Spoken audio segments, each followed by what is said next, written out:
जय हिंद साथियों। उम्मीद करते हैं सभी लोग अच्छे होंगे। मैंने आप लोगों के लिए एनईआर का चौथा सेट रिकॉर्ड कर लिया है, उसको डाल देते हैं अभी।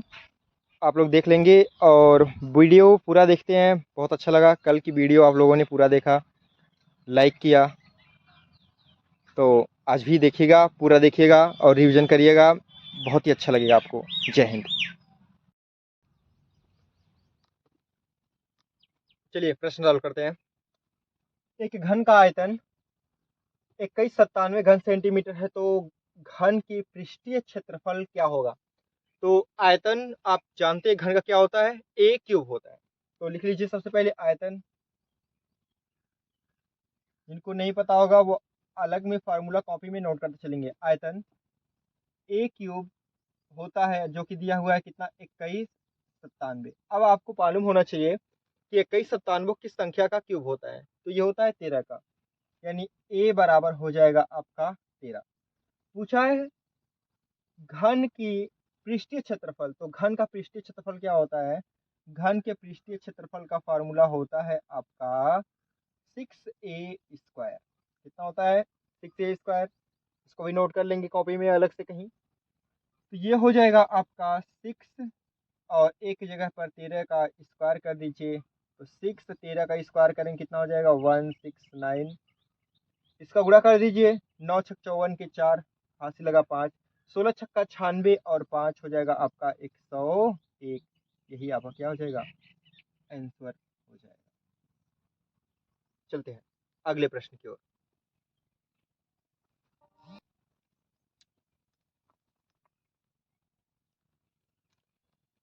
चलिए दिखा है कि एक कार, अगला प्रश्न आपको दिया है औसत चाल से संबंधित। तो देखो औसत चाल क्या होता है?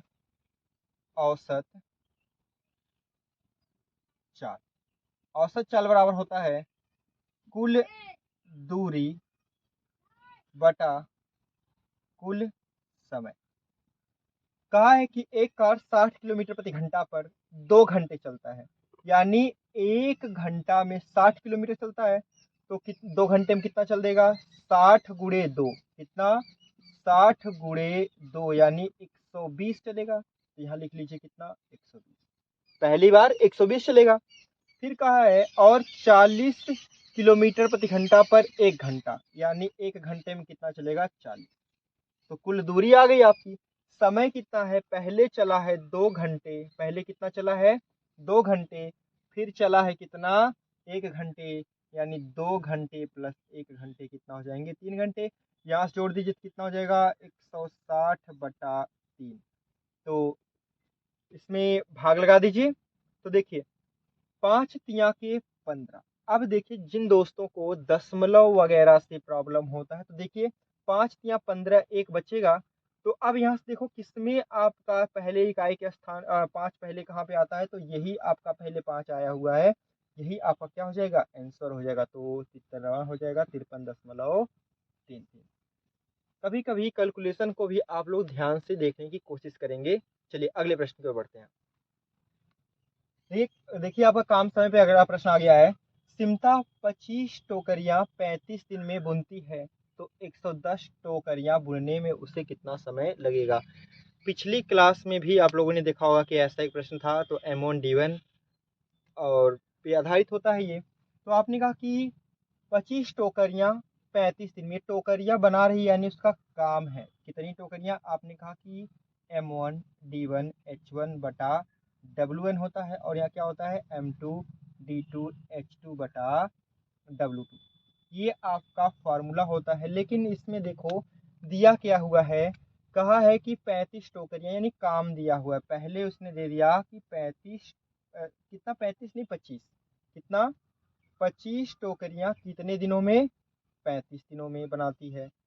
तो 110 टोकरियां, कितनी टोकरियां? 110 टोकरियां कितने दिन में बनाएगी? मान लीजिए जाए डी दिन में बनाएगी। इसको काटते हैं, देखो काटते हैं कैसे हैं। 5 पच्चे 25, 5 साते 35, 5 करना 5, 22 पंजे 110। अब यहाँ 22 गुड़े भाग में इधर आएगा तो क्या हो जाएगा? गुड़े में, यानी 7 × 22 कर दीजिए कितना हो जाएगा? 7 दूनी 14, 7 दूनी 14 और 1 15, यानी 154 दिन में वह आपका लगा देगी। Option number B. चलिए अगले प्रश्न देखते हैं।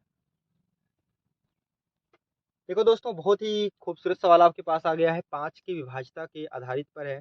तो 5 की विभाज्यता का नियम क्या होता है, जो भूल गए मैं उनको एक बार रिवीजन करवा दूं कि इकाई के अंक पर 0 हो या तो 5 हो, वह संख्या क्या होगी, 5 से पूर्णतः विभाजित होती है। तो यहाँ पे क्या कहा है, 5 अंकों की वह छोटी से छोटी संख्या क्या होगी जो 23 से पूर्णतः विभाजित होगी। 5 अंकों की कहा है, तो ये देखो ये 4 अंकों की है, यह आपकी आंसर नहीं होगी। 5 से विभाज्यता का नियम क्या होता है, 5 से विभाज्यता का नियम होता है कि इकाई के अंक पर 0 हो या 5 हो। तो यहाँ पर 0 5 में से कोई नहीं है, तो ये संख्या 5 से विभाजित नहीं होगी। अब देखो कहा है कि 5 अंकों की वह छोटी से छोटी संख्या क्या होगी जो 23 से विभाजित होगी। तो छोटी से छोटी का है, छोटी से छोटी फोकस करेंगे। ये भी 5 से कट रही है, ये भी 5 से कटती है, तो इन दोनों में छोटी कौन है, तो आपकी छोटी तो यही होगी, यह क्या हो जाएगी आपकी आंसर। तो कभी कभी प्रश्नों को बिना सॉल्व किए आप अपने विवेक से उसको आंसर दे सकते हैं। चलिए अगले प्रश्न की ओर बढ़ते हैं। तो अगला प्रश्न आपको दिया हुआ है कि कोण के आधार पर त्रिभुज कितने प्रकार के होते हैं। तो देखो आपको पूछा जा सकता है कि कोण के आधार पर त्रिभुज कितने प्रकार के होते हैं, या आपके भुजा के आधार पर त्रिभुज कितने प्रकार के होते हैं। तो देखो कोण के आधार पर भी त्रिभुज 3 प्रकार के होते हैं, और भुजा के आधार पर अगर पूछे तब भी त्रिभुज कितने प्रकार के होते हैं, 3 प्रकार के होते हैं। तो हम लोग चलिए आगे बढ़ते हैं, ठीक है।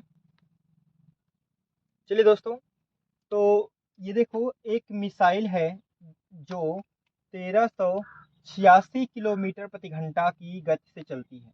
तो 1 सेकेंड में वह कितनी दूरी तय करेगी। पिछली क्लास में भी हम लोगों ने ऐसा प्रश्न किया था, तो उसको अगर आप लोगों को याद है तो इसको कर पाएंगे।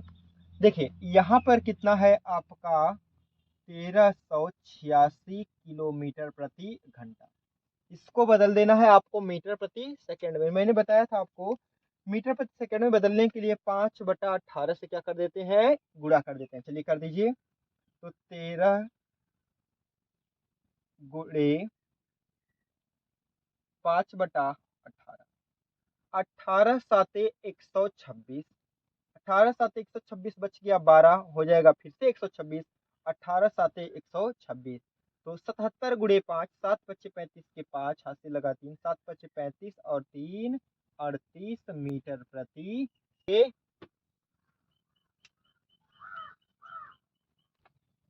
देखिए अगला प्रश्न आपके सामने है लाभांक का। एक वस्तु 9,000 रुपए में खरीदी और 8% लाभ पर बेची, तो बताओ लाभ का प्रतिशत क्या होगा। चलिए दोस्तों करते हैं इसको। आपने कहा एक वस्तु 900 रुपए में खरीदी और 8% के लाभ पर बेची गई, तो उसका लाभ प्रतिशत ज्ञात कीजिए। तो आप लोग इसको कर पाएंगे, बहुत ही आसान है। 9,000 का कितना 8% निकालना है, यही आपका लाभ हो जाएगा। तो 0 से 0 कट गया, उसके बाद यहाँ से क्या हो जाएगा 90 गुणे 8, 8 नमा 72 और एक 0 लगा दीजिए, तो कितने का लाभ हो जाएगा आपका 720 रुपए का लाभ होगा। ओके, अगला प्रश्न आपसे पूछा हुआ है कि 1 का स्क्वायर प्लस 2 का स्क्वायर प्लस 3 का स्क्वायर प्लस 4 का स्क्वायर डॉट डॉट कितना होगा। तो देखिए ये तो बहुत ही आसान है, 4 तक दिया है आपको। अगर बहुत ज्यादा आगे तक पूछा जाए तो प्राकृतिक संख्याओं के वर्गों का योग का फॉर्मूला लगा लेंगे। क्या होता है n प्लस 1 2n प्लस 1 बटा 6।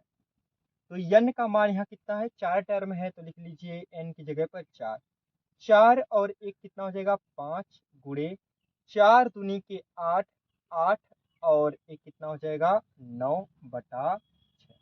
काट दीजिए, 3 3 9, 3 दूनी के 6, काटेंगे कितना हो जाएगा 2, 5 दूनी के 10 या 30, यानी आपका आंसर कितना हो जाएगा 30। इसको आप ऐसे भी कर सकते थे, अगर फार्मूला आपको नहीं याद है तो 1 का स्क्वायर 1, 2 का स्क्वायर 4, 3 का स्क्वायर 9 और 4 का स्क्वायर 16, सबको जोड़ेंगे तभी कितना आ जाएगा आपका 30 आ जाएगा। ओके दोस्तों, आपके सामने एक समीकरण दिख रहा है, यदि 2x प्लस 3 बराबर 3x माइनस 4, तो x का मान ज्ञात कीजिए। चलिए दोस्तों सबसे पहले इसको देखिए, लिखा है 2x प्लस 3 बराबर 3x माइनस 4। इस 2x को उधर भेजिए तो कितना हो जाएगा 3x, ये प्लस इधर आएगा तो क्या हो जाएगा माइनस। ये कितना है आपका 3, यहाँ पे ऐसे रख दीजिए, और ये माइनस तो इधर आएगा क्या हो जाएगा प्लस। 4 3 7, और यहाँ से 3x में से 2x घटेगा क्या हो जाएगा x, यानी x का मान कितना हो जाएगा 7 हो जाएगा। चलिए अगला देखते हैं दोस्तों। अगला प्रश्न आपके सामने रेलगाड़ी का है। तो देखिए कहा है कि एक ट्रेन 750 किलोमीटर की दूरी 15 घंटे में तय करती है। तो देखो 750 किलोमीटर की दूरी 15 घंटे में।